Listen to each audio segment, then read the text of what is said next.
સર્વ વાલા મુક્તોની આ સેવકના પ્રેમ ભર્યા જય સ્વામિનારાયણ. વૈષ્ણવ ગઢડા પ્રથમનું 68મું. અષ્ટ પ્રકારની પ્રતિમામાં અને સંતમાં અખંડ રહ્યાનું. ક્ષાર પહેલો, મૂર્તિ અને સંતને વિશે ભગવાન સાક્ષાત વાસ કરીને અખંડ રહે છે. બીજું, આવી રીતને જે સાક્ષાત ભાવની મર્યાદા નથી રાખતો તેને નિશ્ચય નથી, એટલે તેનું કલ્યાણ પણ થતું નથી. ત્રીજું, જેને મૂર્તિમાં તથા સંતમાં નાસ્તિકપણું આવે છે તેને મનુષ્ય રૂપે રહેલા સાક્ષાત ભગવાનને વિશે પણ નાસ્તિકપણું આવે છે. ચોથું, નાસ્તિકના ગ્રંથ સાંભળવાથી અને કામ, ક્રોધ, માન ઇત્યાદિ દોષને વંશ થવાથી પણ નાસ્તિક ભાવ આવે છે. સ્વામિનારાયણ હરે સંવત 1877 ચૈત્ર સુધી 9મીને દિવસે સ્વામી શ્રી સહજાનંદ મહારાજ શ્રી ગઢડામ હતી. દાદા ખાચરના દરબારમાં શ્રી વાસુદેવ નારાયણના મંદિરની આગળ લીમડાના વૃક્ષ હેઠે ઢોલિયા ઉપર બિરાજમાન હતા અને ધોરો ખેસ પહેર્યો હતો અને ધોરી ચાદર ઓઢી હતી અને માથે ધોરું હીરકોરી ધોતિયું બાંધ્યું હતું અને પોતાના મુખારવિંદની આગળ મુનિ તથા દેશ દેશના હરિભક્તની સભા ભરાઈને બેઠી હતી. પછી શ્રીજી મહારાજ બોલ્યા, જી અમે એક પ્રશ્ન પૂછીએ. ત્યારે મુનિએ કહ્યું, જે પૂછો. પછી શ્રીજી મહારાજ બોલ્યા, જી ઓગણતર તેરાકારમાં અનેક એક મહિમા સુધી જ્યાં નિંદ્રા આવે ત્યાં એમ ભાસ્તુજી અમે પુરુષોત્તમ પુરીને વિશે જયની શ્રી જગન્નાથજીને મૂર્તિને વિશે પ્રવત કરીને રહ્યા છીએ ને તે મૂર્તિ તો કાષ્ટની જ જણાય, પણ તેને નેત્ર કરીને અમે સર્વને દેખતા અને પૂજારીનો ભક્તિભાવ તથા સર કપટ સર્વ દેખતા. અને એવી રીતે આપણા સત્સંગમાં જે સમાધિનિષ્ઠ પુરુષ હોય તે પણ સમાધિ કરીને બીજાના દેહમાં પ્રવેશ કરીને સર્વને દેખે છે અને સર્વ શબ્દને સાંભળે છે. અને શાસ્ત્રમાં પણ એવા વચન જે સુખજી વૃક્ષના રહીને બોલ્યા હતા. માટે મોટા જે સત્પુરુષ હોય અથવા જે પરમેશ્વર હોય તે જ્યાં ઈચ્છા આવે ત્યાં પ્રવેશ કરે છે. માટે તે પરમેશ્વરને પોતાની આજ્ઞાએ કરીને જે મૂર્તિ પૂજવા આપી હોય તે મૂર્તિ અષ્ટ પ્રકારની કહી છે. તેમાં પોતે સાક્ષાત પ્રવેશ કરીને બિરાજમાન રહે છે. તે મૂર્તિને જ ભગવાનનો ભક્ત પૂજતો હોય ત્યારે જેમ પ્રત્યક્ષ ભગવાન બિરાજતા હોય તેની મર્યાદા રાખી તેમજ તે મૂર્તિને પણ રાખવી જોઈએ. અને તેમજ સંતના હૃદયમાં ભગવાનની મૂર્તિ રહે છે તે સંતને પણ મર્યાદા રાખવી જોઈએ. તે તો એ ભક્ત લેશ માત્ર રાખતો નથી અને મૂર્તિને તો ચિત્રામણની અથવા પાસાના દિક્કતની જાણે છે અને સંતને બીજા માણસ જેવા જાણે છે. અને ભગવાન તો શ્રીમુખે એમ કહ્યું છે, જે મારી અષ્ટ પ્રકારની જે પ્રતિમા તથા જે સંત તેને વિશે હું અખંડ નિવાસ કરીને રહું છું ને એ ભક્ત તો ભગવાનની પ્રતિમા આગળ તથા સંત આગળ ગમે તેટલો ફેલ ફિતૂર કરે છે પણ લેશ માત્ર ભગવાનનો ડર રાખતા નથી. એને ભગવાનનો નિશ્ચય છે કે નથી એ પ્રશ્ન છે. ત્યારે પરમેશ્વર બોલ્યા, છે જ્યારે ભગવાનની અંતર્યામી જાણીને મર્યાદા નથી રાખતો તો તેને ભગવાનનો નિશ્ચય જ નથી.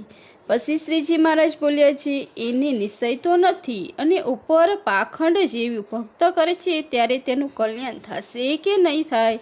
પછી સંત બોલ્યા છે, એનું કલ્યાણ નહીં થાય. પછી શ્રીજી મહારાજ બોલ્યા છે, જેને ભગવાનની મૂર્તિને વિશે નાસ્તિકપણું આવે ને સંતને વિશે નાસ્તિકપણું આવે તેને એટલું જ નહીં રહે. અને તો જેનું ભજન સ્મરણ કરે છે એવો જે પ્રત્યક્ષ ભગવાન તેને વિશે પણ નાસ્તિકપણું આવશે. અને એ ભગવાનના જે ગોલોક બ્રહ્મપુર આદિ ધામ છે તેને વિશે પણ નાસ્તિકપણું આવશે. અને જગતની જે ઉત્પત્તિ સ્થિતિને પ્રલય તેને પણ કાર્ય કરીને માયાને કરીને કર્મને કરીને માનશે પણ પરમેશ્વરને વતે કરીને નહીં માને એવો પાક્કો નાસ્તિક થશે. પછી મુક્તાનંદ સ્વામીએ પૂછ્યું, જે નાસ્તિકપણાનો હેતુ તે કોઈ પૂર્વનું કર્મ છે કે કોઈ કુસંગ છે? પછી શ્રીજી મહારાજ બોલ્યા છે, નાસ્તિકપણાનો હેતુ તો નાસ્તિકના ગ્રંથ સાંભળવે એ જ છે ને નાસ્તિકનો ગ્રંથને વિશે જેને પ્રીતિ તે હોય તેનો જે સંગ તે પણ નાસ્તિકપણાનો હેતુ છે. અને વરી કામ, ક્રોધ, લોભ, માન, ઈર્ષા એ પણ નાસ્તિકપણાનો હેતુ છે. કેમ જે જ્યારે એ મહિલો એક સભા વર્તો હોય ત્યારે નારદ સનકાદિક જેવા સાધુ વાત કરે તોય પણ મનાય નહીં ને નાસ્તિકપણું મટે ક્યાંથી?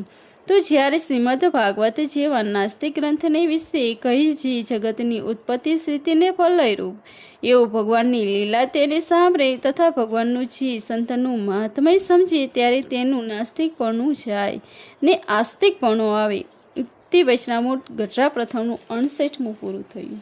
આમાં શ્રીજી મહારાજે કહ્યું છે, અમારી પ્રતિમા તે અમે સાક્ષાત છીએ, માટે અમારી પ્રતિમા સાક્ષાત ભગવાન જાણીને ન પૂજે, અમારી પ્રતિમા તથા સંતની મર્યાદા ન રાખે તેને અમારો નિશ્ચય નથી. બીજામાં પ્રતિમાની તથા સંતની મર્યાદા ન રાખે તેનું કલ્યાણ જ ન થાય. ત્રીજામાં જેની અમારી પ્રતિમાને વિશે જે મુક્તને વિશે નાસ્તિકપણું આવે તેને પ્રત્યક્ષ એવા જે અમે તે અમારે વિશે ને અમારા ધામને વિશે પણ નાસ્તિકપણું આવશે ને અમને કરતા નહીં માને એવા પાકા નાસ્તિક થશે. ચોથામાં નાસ્તિકના ગ્રંથ સાંભળવાથી તથા તે ગ્રંથને પ્રીતિ રાખવાથી અથવા નાસ્તિકના સંગથી નાસ્તિક થાય છે અને ભગવાન સાકાર સ્વરૂપનું પ્રતિપાદન કરનાર ગ્રંથ સાંભળે તો નાસ્તિકપણું જાય ને આસ્તિકપણું આવે એ બાબત છે. ત્રીજા પ્રશ્નમાં મૂર્તિને વિશે નાસ્તિકપણું આવે તેને અમારા મનુષ્ય સ્વરૂપને વિશે પણ નાસ્તિકપણું આવે એમ શ્રીજી મહારાજે કહ્યું. તે મનુષ્ય સ્વરૂપને પ્રતિમા તે જુદા હશે કે કેમ? તો મનુષ્ય સ્વરૂપ તે પ્રતિમા તથા ધામને વિશે જે મૂર્તિ છે તે એક જ છે પણ જુદા નથી. તેથી શ્રીજી મહારાજે કહ્યું છે ને પ્રતિમાને વિશે નાસ્તિકપણું આવે તેને પ્રત્યક્ષ એવા છે અમે તે અમારે વિશે ને અમારા ધામને વિશે પણ નાસ્તિકપણું આવેલું જ છે. કેમ જે અમારે વિશે દિવ્ય ભાવ થયો નથી તેથી અમારી પ્રતિમાને દિવ્ય જાણતો નથી એમ કહ્યું છે. તે તો શ્રીજી મહારાજનો દિવ્ય ભાવ સહિત મહિમા જાણે તો શ્રીજી મહારાજને વિશે સર્વ તાર્યાપણી સમજાય. તો મનુષ્ય રૂપે શ્રીજી મહારાજ વિચરતા હોય ત્યારે મનુષ્ય ચરિત્ર જોઈને સંશય થાય નહીં અને પ્રતિમા બોલે ચાલે નહીં તો પણ પ્રતિમાને વિશે નાસ્તિકપણું આવે નહીં. માટે શ્રીજી મહારાજનો મહિમા અથાર્થ જાણીને પ્રતિમાને વિશે તથા મનુષ્ય સ્વરૂપને વિશે દિવ્ય ભાવ સમજે તો જ મોક્ષ થાય, પણ તે વિના મોક્ષ થાય નહીં. સહજાનંદ સ્વામી મહારાજની જે like share subscribe. Thank you.